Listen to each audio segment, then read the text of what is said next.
Hey everyone, it is 10 Days in Dance and it's another special edition because we are joined by a special guest. His name is Morten. We've got lots of questions to get into. Isn't that right, Amy? That's right. My name is Amy. You might also know me as MC Unicorn. This is a very special episode of the 10 Days in Dance podcast as it is in collaboration with EDM House Network. We're joined today by Morten. Guys, how are you? I need to ask the first question. Where are you in the world right now? Tell everybody. I just landed here in Copenhagen. I sit in this neighborhood called Meatpacking District. It's an old meatpacking district. As you can see, it's kind of industrial, and they opened up a lot of nice restaurant, bars, nightclubs. It's a cool area here in Copenhagen. So he's at home. Okay, Amy, let's get into the questions. What's going on first? So cool. Okay, well, let's start first. Can you let everybody know a little bit about who you are, where you're from, and what do you do? Yeah, so I'm originally from Denmark, but I lived in the States for the last 14 years. I'm a DJ, a producer. I started a project with David Guetta 6 years ago called Future Rave, and we released, I believe, around 25 records together. And I released a record with Artbat 6 months ago called Hollow and Bond. And I just released this previous week another record with Artbat called Culture. Other than that, I'm a happy man touring the world. I'm actually going to ask you about all those topics. So that was a great summary, a great way to kick things off. But let's start at the very beginning. What was your earliest electronic music memory? How did you get into electronic music in the first place? Yeah, so that's a good question. I grew up here in Denmark, and in Denmark we have this system that children in their youth between 12 and 15, they can go to like a youth school after school. So they kind of don't get in trouble, but they have a place to hang out. And I went to a youth school where there was different subjects you could learn about. You could be a camera guy, you could learn how to cook, you could learn how to draw, you could learn how to... There was someone who was teaching to play pool and dart and whatever. And then there was this guy called Kim from New York, and he was a DJ. So this is 30 years ago. So DJing was not something very normal. We were DJing on vinyls. So I joined this DJ class, which was really cool because once a month we would host a party in the youth club, and there would come 500 kids. So as a 13-year-old kid, I would DJ on vinyls in front of 500 other kids, and everyone knew each other. And back then, you know, the electronic music was very new. It was just a new thing, a new way of producing on hardware. It was very complicated. One of the first record I remember was JG Plastic Dreams. I don't know if you guys remember this, but very old Adam record. talks about it all the time. Yeah. Yes. I actually have a little funny story with that one, but that's like my early start. And then I DJ'd for 10 years. And then I got into producing 10 years later, and then things changed from that. Adam wants to know about Plastic Dreams, so tell that story. You can't start a story like that, Morten, and then not finish it, Amy. So we're going to ask about that right now. Yeah, it's because the Jørn from Spinning, Jørn is the he's like a, I don't know, I think he has a big role in the dance community in the world. He was one of the guys who started Spinning Records, and like he's just very nice, supportive guy. And he wrote me and David 2 years ago if we wanted to do a new version or remix JG Plastic Dreams. And he had the original stems for it. Unfortunately, we didn't crack it, but it was just like, for me, it was a big thing to sit with these stems and listen to them because it's so different how it was made back then, and the way they sounded was very special. Morten, can I share a little sort of nugget with you? Because I was lucky enough to meet JD, and he said that at the time when he made that track, nobody really wanted it, and they all said the drums were too big because of that time. It was just different. But he said the drums have aged like a fine wine, and it's so true, right? Yeah. Everything changed, you know. It's funny where we are today and how the sound is today and what's happening. It's exciting. What would you say is the biggest difference between electronic music back in the day compared to today? I think that the excitement back then about new sounds and new way of creating emotions and tensions and energy was unmatchable. We don't see that the same way today. I remember back then I would DJ in front of 2,000 people here in Denmark, where I was very lucky to do very well.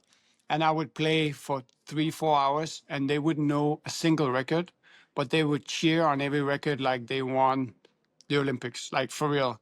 And that's because it was like so new for people to hear electronic music. It was so new to feel the bass in their lungs. It was so new for them to feel this aerophobia that dance music can create, you know, to build tension, take away tension, and create these emotions. So that energy that was back then, you know, you can have big energy today, but back then it was just different. People didn't know how to act. It was different. Do you think it was more pure, like just there for the people there for the right reasons, like a pure vibe, a pure energy? No, I just think it was different, you know? I don't think there's like, that's the good time, that's the bad time. It's just different because also today, you know, I played in Houston last night and Sunday night, the day before last night. And we just did like a small kind of pop-up in a club out of the nowhere, and 400 people came, and for 2 hours I played underground music and people were climbing on the wall. You know, I don't know if you could do that, you know, 20 years ago. So it's just a different time, it's different things. And, you know, you have people like Solomon and so on play 20,000 people, and not many people know a single record and they love it. So it's also amazing. And you have people like David Guetta or myself, you know, go in a rock festival or VIP room, and the excitement is also fun. So it's different things. Hang on. We need to talk about the music, right? Because you're being far too modest here, Morten. Let's be honest. You started off sharing some tracks that you've made with the Art Bad Boys, but, you know, you've recently released on Tomorrowland Music. You've reunited with Bon. Take Me Home. Tell us how that connection happened. Oh, wow. This is the first time we ever talk about that. I thought that was not something to talk about. Yes, no, I'm jumping ahead. I'm going to go work backwards. Okay. Yeah, well, no one knows. You know, Bon, he was singing on the record I did with Artbat called Hollow, which has become a little bit of a hit, if you can say, for me. There's a huge reaction when I play it out. We stream over 100,000 a day, which is a lot for me. It's a club record. And I think it's an amazing record that has resonated really good with the audience. So I reached out to Bon and I wrote him like, do you have more vocals? And he sent me 2 vocals, and I wrote him back, I love both of them. And he was like, well, this one just got taken by another artist. And I was like, well, this is actually the other one I love.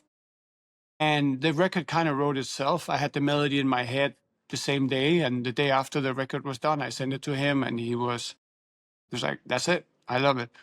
So often when these records are like that, it feels very good. And now I'm very happy to release on Tomorrowland. Very excited for that. So that's the 20th of June that comes out. So so we're ahead of the curve on that. I'm happy to know that. Just so you know. Very happy. Let me write it down. 20th of June. Maybe can you write it down? I'm releasing the song I love. 20th of June. Been confirmed. It's been confirmed. All right. And I know. So what else should we talk about? That's happening before then, because we could talk about Portrait. We could talk about Culture. We could talk about your Generate remix. You tell us, which one do you want to talk about first? The Generate remix we can talk about. I can tell you guys a little fun story. I've been a fan of Eric Prydz my whole life. I think his music is phenomenal.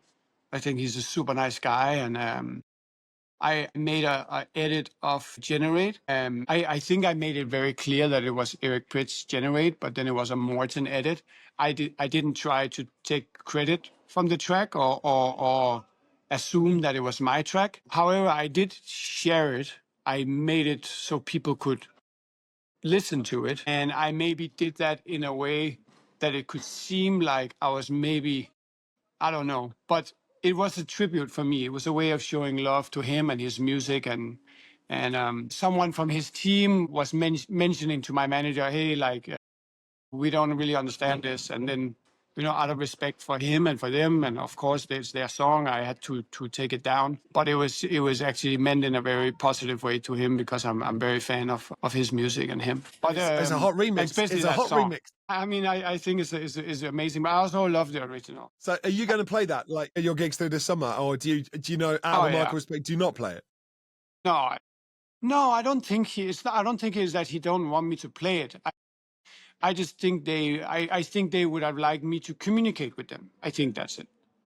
Oh, and I can see that because I don't know, maybe he wanted to release a remix himself, and then suddenly I'm doing something without letting him know.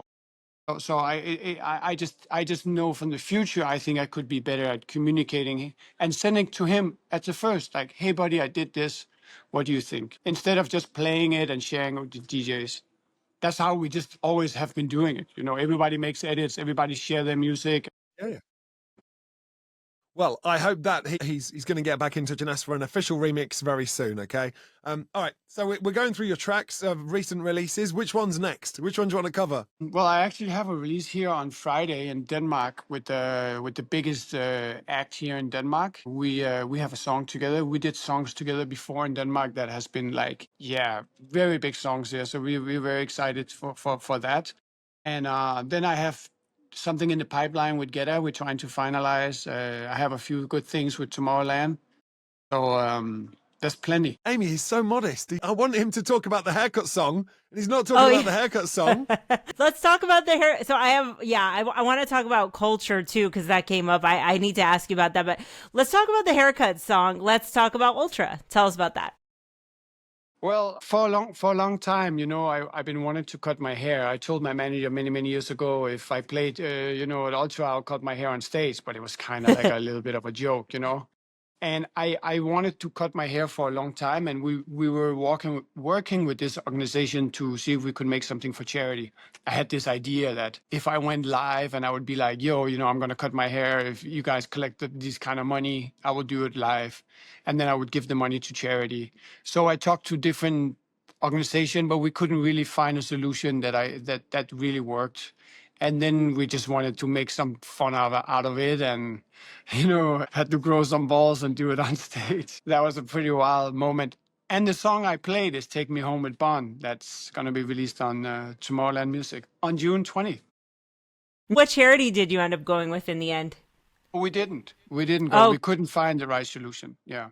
I did different ones here in Denmark. I have a logo that's a polar bear logo. And I did this charity thing where I did a pop-up and people could come and buy my merch. And we collected 80,000 euro for WWF to help with, animals, especially the threatened polar bears in north of Norway. So definitely something I would like to do more of. Let's talk about that as well, BBA, because that's your brand. I mean, it's a fashion brand. It's a desirable line. It sells out. What's it like running your merchandise? Are you designing all of that, by the way? No, that's my manager. He does that. We partner up on it, but I'm part of the, the process of like, what do we think about this? What do we do that? But he's the creative director. If that's how it sounds in 2025. But that's him. It's cool, It's just fun. It's a cool way to engage with the fans. And I walked the street here in Copenhagen today. I've seen 2 people wear my gear. It's just fun. It's just a different way of expressing yourself. And I always liked, fashion, street styles. And I need to send you guys something. Yes. I'm ready for a snapback. Amy, what do you need? What size are you? Yeah, a small shirt would be great. I live in the Netherlands, so not far from Denmark. I'll also be at Tomorrowland. Maybe a hat too. Well, what do you have for the ladies? Do you have a crop top? If I was you, I would pick an oversized hoodie, like a comfy one for, like I like when girls wear an oversized hoodie. It looks like they Send got me their one. man's hoodie. I'll grab your hoodies. There you go. Yeah. Martin always rocks a loose one. It's always flowing. It's always there in the mix. It's them going left to right. So is the hoodie. It's a smart look. It's a good look. I love that. Let's talk about the events, because you're not going to share any more exclusive music, or are you? What's the rest of the year look like for you, sort of after the release with Bon? Is there any secrets? You said about David, but what about... I'm I can't announce what festivals I perform at, and I can't announce if Bon is going to join me at anyone, but I can tell you there are some festivals I'm very, very excited for. And it's just a fun summer. I joined David Guetta Universe this year for 5 back-to-back shows.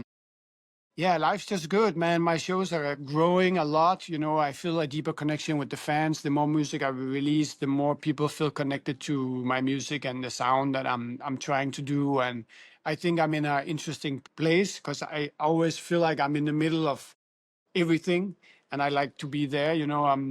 I'm not cool enough for the underground, but I'm too cool for this. And I'm always like a little bit in the middle here. I just want to make good music, and I feel very comfortable in my own lane, so to say. You're doing the opening party with the Galactic Universe. That's David's Friday night, right? And so this is the birth of what's been before with Future Rave. But you're opening it with David and Miss Monique. Tell us about your thoughts. You've probably seen images about Universe. How excited are you? I mean, Ibiza, David Guetta is the king. Everybody who comes to Ibiza, they want to see David Guetta. They say he's the OG down there. There are many who does amazing parties, but Guetta is the only one who has 2 residency a week, and they're all completely full. I was lucky enough to play back with him for 3 years in a row now at High. It was insane. Way too many people. You couldn't barely move. And it's time for me also to play some festivals on Fridays, and it's also time for David to have he moved to university. It just makes sense for him to have his own new concept, if that makes sense. And I'm very happy to come in and join him for 5 shows. It's a lot to be there every week when you don't live in Ibiza, So yeah, that's I think it's gonna be crazy. Amy, come on. Me and Amy have been talking about this, so we need to get your opinion on this, right? I don't know if you're aware, at Universe, there's a burger bar and there's a unique food that is available, and it's chicken strips with caviar on. And like, if you're going to be there, is that the kind of thing? Is that your jam? Are you going to eat that chicken with caviar on it? Yeah, of course I am. Of course I am. We were trying to figure out because I'm a journalist, I work for press. We're trying to figure out if I go there for work, if they're gonna give me one. Would they give you one as a DJ? I'm sure you can ask for a little bit of food. At High, when we play food, they had a sushi place across the street. They would always bring unbelievable sushi after every show. It was like a highlight when you got off stage. There would be this fresh, nice sushi before you go to the airport. That's a really interesting question. Let's ask Amy. Come on, Morten, give us the top 3, 4, 5 things on your rider for Ibiza this summer. But Ibiza is different. They don't really look at your rider like that. It's more like, what do you need? We have it. They have everything. So what, you want a bottle of champagne? Here you go. What do you need? And me, I'm simple. I don't need much, I'm going to be more specific then. You're going to be at the Upper Ground in Poland with the Outback Boys on the 14th of this month. You're going to be at Escapade Festival on the 20th. So what's on the rider for those? There will be a cell phone charger, USB-C. Then there will be a one-time use camera that I use if I have a meet and greet. I use it with the fans and I give it to them after. They love that. There will be some protein bars. There'll be some snack, fresh fruit. There'll be soda and water. There'll be some champagne. There'll be some tequila so people can have a drink and a bottle of vodka. And that's it. I love it. I love that. That's amazing. That's so wholesome. And then I like how it started off really wholesome, and then at the end it's like champagne, tequila. Yeah, but it's like, I don't drink much, but it's nice when you have people with you. You can say cheers and have a drink. So you talked about your rider, but I want to know, so you travel all over the world. You do like 150 shows a year. That's a lot. That's crazy. What's one thing you can't leave home without when you're on tour? What's one thing I can't leave home without when I'm on tour? I mean, it's very cliche to save my headphones and my computer and all these things, but I like to bring some supplements. I like to bring the good stuff that I take on a daily to stay healthy and to keep the body going. As you say, I play a lot of shows. I'm very rarely sick, so I do everything I can to feel good mentally and to feel good physically. One big part of my mental health is how I treat my body and how I feel physical. I got over a point where how I look physical means as much as how I feel physical. And that's a really good feeling and something that I wish I could, teach the young people. The workout, the fitness we do, it should be much more towards how the function and how good we feel in the body, opposite to how do we look, how is our physical appearance. That's extremely important. You should do some kind of like Future Rave fitness program or like Future Rave fitness. Yeah. I gave it to Diplo. He made the running club. He has that one. And speaking of fitness, speaking at the gym, I mean, we have to ask, we know you met David Guetta at the gym, not exactly your typical origin story. Where do you think the best place to meet a DJ is if we're trying to meet somebody? Oh, to meet a DJ? Yeah. Not at the club. I think in general, for DJs all around the world who's listening to this, I think it's very healthy to go to Ibiza. I think it's super healthy to go to Tomorrowland. I think it's super healthy to go to EDC, Ultra, to experience the music, be around these festivals. You can meet DJs there. They are sometimes very accessible, but it's very important to feel the music, feel the vibe, and especially for young producers that sit home. You know, it's not the same to listen to DJ sets all the time in YouTube or wherever people listen to them. It's very nice. So I would definitely go to Ibiza. People hang out there. They go to the restaurants and bars. And I don't think anyone has a problem with you walking up. You know, I have people walking up all the time asking, can I have your email? I want to send you a record. We all do that. And I do that myself. You know, I was hanging out with Dom Dollar in Columbus, Ohio on Friday. I know him. I know him for many years. We played festivals around the world. Last time I saw him was in Italy. We played a festival called Nameless. And we were in the gym and hanged out and talked for like half an hour. And when I left, I was like, hey, by the way, can I have your WhatsApp? Bro, I want to send you something. He's like, of course, you don't have it? I'm like, no. And he's like, okay, you know, so everybody do it. Everybody network, everybody hustle if you want. You know, I want Dom Dollar to hear my record, you know? So I'm going to ask him for his number, you know? Hang on, you can't just say I was messaging Dom Dollar and not tell us what did you send him? No, I haven't sent him anything. I just wanted his number. So when I have something I believe fits him or I want him to hear, I send it to him. I wasn't sure if it was a collabora request, you know what I mean? Like, No. I just wanted to share with him a record, you know. I think he would like to generate remix, for example. Hey, look, let's talk about, I know we talked about music, I know we're talking about lifestyle, but let's talk about a few major gigs, one of them recently. Let's talk about the Johan Cruyff Arena, and it's on Saturday, 25th of October. You are on the lineup for AMF. How are you feeling about that?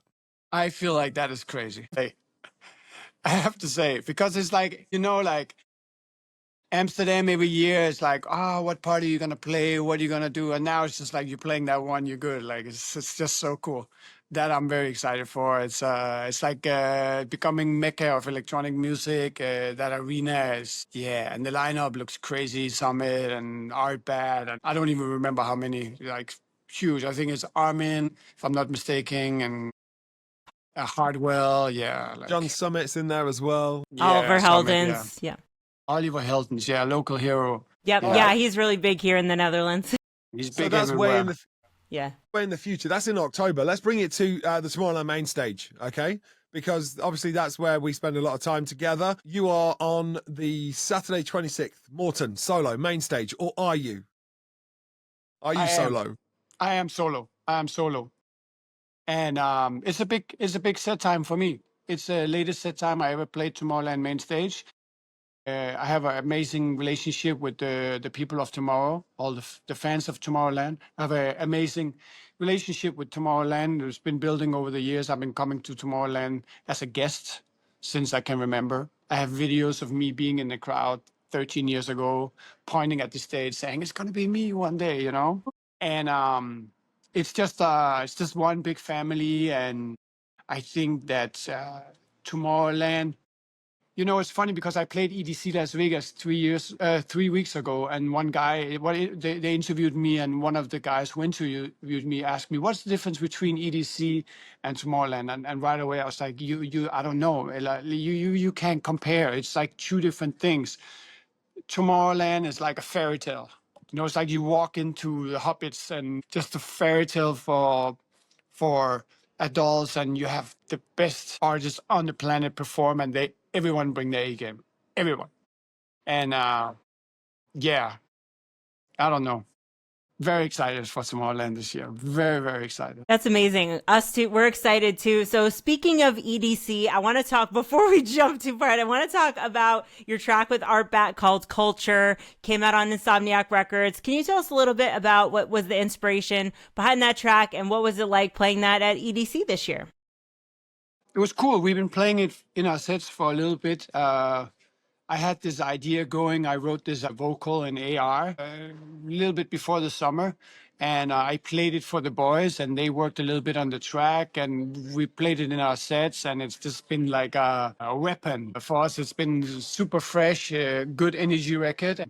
I've been surprised about the support that has been. Calvin Harris DM'd me last week, like, "Hey, bro, can I have the instrumental?" And it's like, "What? Calvin Harris want that one?" So it's just been a fun record to release. It's been a fun record, a cool record to play in our sets. I think it has the right amount of energy, and it sounds fresh with this kind of vintage vocal we have. I wrote the vocal. It was I don't know. It was just an idea that yeah, I don't know.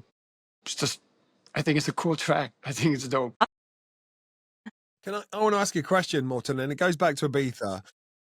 Are you only because the Art About Boys are going to be at Resistance, and are you restricted?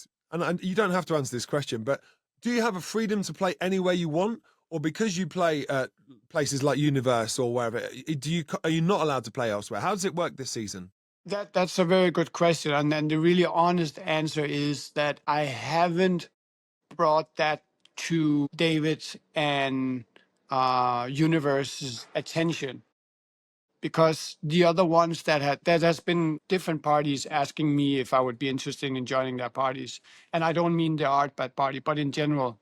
And I just been, like, I've been saying thank you so much for asking me, but I'm doing this thing here and this is where my focus is. And that is also how it's been this year. So I haven't, I don't even know if I'm not allowed or I can't. I just haven't brought that to them because I feel like they have been supporting me in such way and giving me such an amazing platform in Ibiza. That's where my focus is. We know each other a few years at least, but they're two traits I would say from you: loyal and disciplined. What's the third word that you would use to describe yourself? I think I'm very positive. I think I have a very positive mind. I think so. I think I'm very happy about my life. I think I live an amazing life.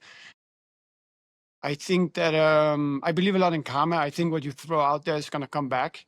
It's always been like that. The world, the universe runs like that. And, you know, yeah, I don't know.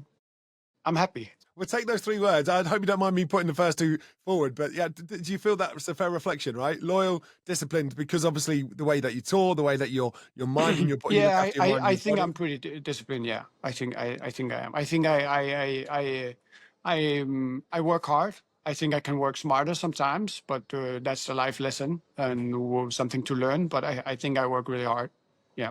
I've never been to Denmark. I don't know if Adam has, but what's the electronic music scene like in Denmark? What's the rave scene like?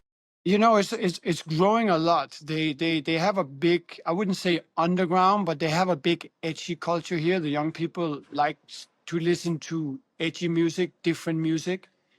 Copenhagen is a little bit the Scandinavian Berlin or Amsterdam, if you want. People here like to smoke weed and wear a black hoodie. And, this is one of the only places in the world you take a bicycle to the club and you have 50 euro on your bank account and you bring home a supermodel. And, she knows every underground electronic artist in the world. This is the vibe here.